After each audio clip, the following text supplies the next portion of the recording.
वर्ष 2020 और 2021 होशंगाबाद जिले की सिवनी मालवा पुलिस के लिए बहुत ही हताश कर देने वाला रहा, या ये कहें कि पुलिस की असफलता की एक कहानी लिखने जा रहा है। 2020 और 2021 का ये साल 10 जनवरी को शुरू हुए सिलसिलेवार हत्याओं के मामलों में पुलिस को अभी तक सिर्फ असफलता ही हाथ लगी है।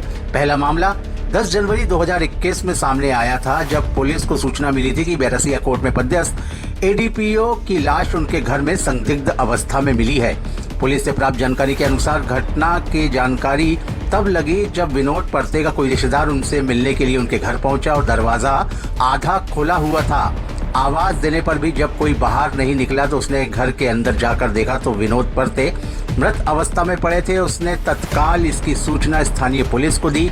मौके पर पुलिस अधिकारी और एफएसएल की टीम ने शव का और घर का गहन निरीक्षण किया और उसके बाद शव को पोस्टमार्टम के लिए बैकुंठ रथ से भीमराव अंबेडकर सामुदायिक स्वास्थ्य केंद्र भेजा गया था।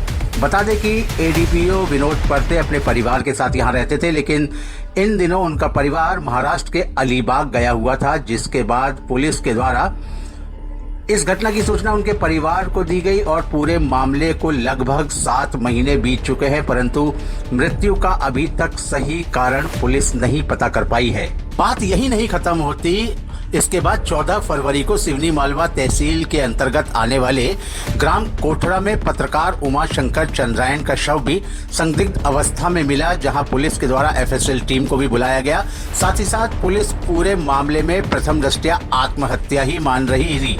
वहीं हाई प्रोफाइल मामला होने के चलते मृतक के शव का पोस्टमार्टम डॉक्टर की पैनल के द्वारा कराया गया एवं पीएम रिपोर्ट ने पुलिस की नींद ही उड़ा दी, क्योंकि पत्रकार उमा शंकर चंद्रायन के शव के पास बोतल में जहरीला पदार्थ मिला था, परंतु पीएम रिपोर्ट में पत्रकार के शरीर में जहर ही नहीं मिला।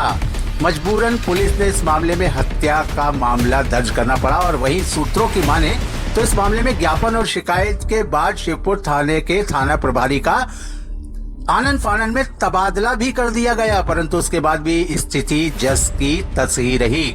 घटना के लगभग 6 माह बीत चुके हैं, परंतु पुलिस ने यदि कुछ किया तो वह सिर्फ जांच और जांच। इस मामले में परिवार के द्वारा न्याय मांगने के लिए प्रदेश के मुखिया शिवराज सिंह चौहान, गृह मंत्री नरोत्तम मिश्रा सहित पुलिस के आला अधिकारियों के पास भी जा चुके हैं, परंतु यदि पूरे परिवार को अभी तक न्याय के रूप में हाथ कुछ नहीं लगा है आश्वासन के अलावा।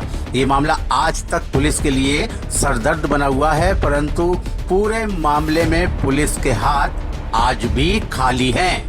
वरिष्ठ पत्रकार उमा शंकर चंद्रायन के मामले के सदमे से उभर ही नहीं पाई थी कि 15 मार्च 2021 को सिवनी मालवा तहसील के अंतर्गत आने वाले ग्राम पिपलिया कला में एक महिला का शव मिलने से सनसनी फैल गई।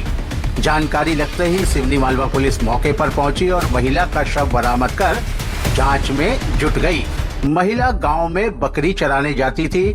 जब शाम को महिला का बेटा खेत पर पहुंचा तो बकरियां तो दिखाई दी, लेकिन महिला कहीं भी नहीं दिखाई दी, जिसके बाद बेटा बकरियों को लेकर तो घर आ गया। वहीं देर रात महिला घर नहीं पहुंची तो बेटे और उनके परिजनों ने गांव वालों को इस बात की सूचना दी, जिसके बाद ग्रामीणों ने महिला को खेत में जाकर ढूंढा। तब महिला का अर्धनग्न अवस्था में शव खेत पर ही पड़ा मिला। ग्रामीण घबराए और उन्होंने इसकी सूचना स्थानीय सिवनी मालवा थाने को दी। घटना की जानकारी मिलते ही थाना प्रभारी पुलिस बल के साथ मौके पर पहुंचे, लेकिन अंधेरा होने के चलते पूरी रात महिला का शव खेत में ही रखा गया। वहीं पुलिसकर्मी भी पूरी रात शव की रखवाली करते रहे। सुबह होते ही एफएसएल की टीम सहित थाना प्रभारी मौके पर पहुंचे, जहां घटना स्थल का निरीक्षण करने के बाद डॉग स्क्वाड को बुलाया गया और डॉग स्क्वाड ने लगभग 5 से 6 किलोमीटर तक खेत के रास्ते बेंद्रीपुरा पहुंचा, जहां मंदिर के पास जाकर वह डॉग रुक गया और शव से थोड़ी दूर पर ही महिला की टूटी हुई चप्पल और हाथ की चूड़ियां और मंगलसूत्र भी पड़ा मिला। परिजनों से जानकारी के अनुसार मृतिका दोपहर 11 बजे बकरियां चराने के लिए खेत पर गई थी। जब वो वापस नहीं आई तो परिजनों सहित ग्रामीणों ने तलाश करने पर खून से सनी हालत में शव खेत के किनारे मिला। पुलिस ने पंचनामा बनाकर हत्या का मामला दर्ज किया, पर उसमें भी 5 महीने बीत जाने के बाद पुलिस आरोपियों तक नहीं पहुंच पाई है और ना ही उनका पता लगा पाई है। अब देखना यह है कि पुलिस आरोपियों का पता लगा पाती है या फिर यह मामला भी पुलिस की फाइलों में दफन हो जाएगा।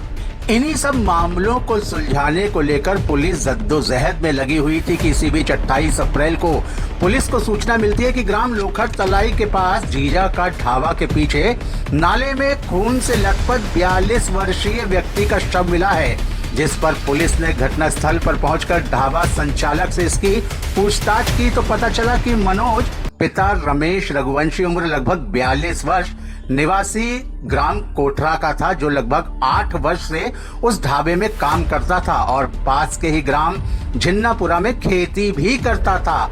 और बुधवार सुबह ग्रामीणों के द्वारा सूचना मिली कि मनोज का शव ढाबे के पीछे नाले में पड़ा है। वहीं ढाबा संचालक ने बताया कि मृतक मनोज रात के समय ढाबे पर ही रहता था और जानकारी के हिसाब से पुलिस ने जांच शुरू की तो पाया कि पहली नजर में ये मामला हत्या का है, क्योंकि मृतक के शरीर पर चोट के निशान भी पाए गए और आसपास खून भी पड़ा हुआ मिला था, जिसको देखकर पुलिस के द्वारा एफएसएल टीम सहित डॉग स्क्वाड को बुलाया गया। मौके पर पहुंचे डॉग स्क्वाड ने लगभग 1 किलोमीटर दूरी तक जाने के बाद कुछ संदिग्ध वस्तु भी पहचानी और जिसकी जांच के लिए पुलिस के सुपुर्द किया गया था, परंतु सभी हत्याएं अभी तक राज बनी हुई हैं और पुलिस आज तक इस मामले का खुलासा नहीं कर पाई है। अब देखना यह होगा कि आखिर इतनी ज्यादा मामलों में पुलिस सारे मामलों को कितनी गंभीरता से लेती है या फिर ये सारे के सारे मामले पुलिस की फाइलों में दफन हो जाएंगे।